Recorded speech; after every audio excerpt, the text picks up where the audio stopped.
matitreat nito.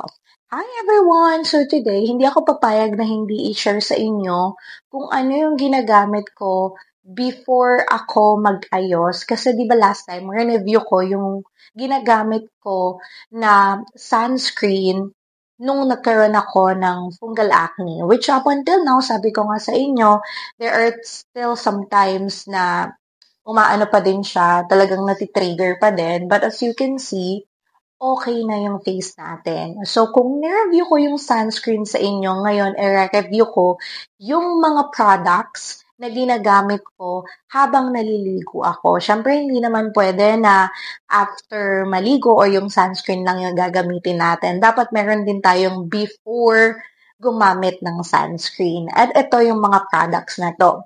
Ginagamit ko si Cross AC, salicylic nila.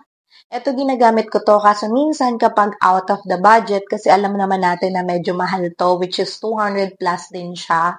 So, kaya kapag out of the budget ako, ang ginagamit ko po ay itong The Originated na low pH facial cleanser nila. So, as you can see, ito ubos na ubos. As in, kasi sinisimot ko talaga siya kasi nga mahal siya.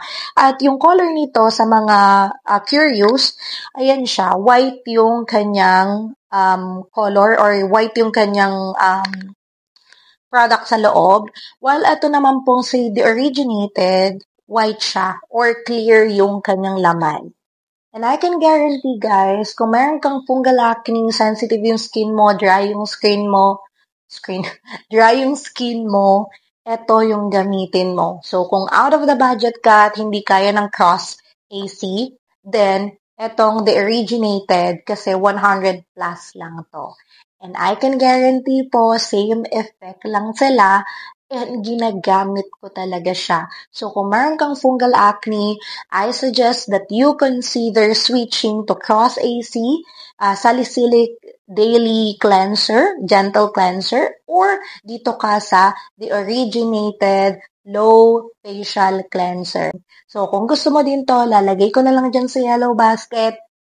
And sabi ko nga, honest feedback ito. So, ginagamit ko talaga siya. And I will never suggest something or product na hindi ko ginagamit. Kaya ano pang hinihintay mo? I-treat mo na yung fungal acne mo and yung pagka-sensitive ng skin mo, matitreat nito. Thank you so much for watching.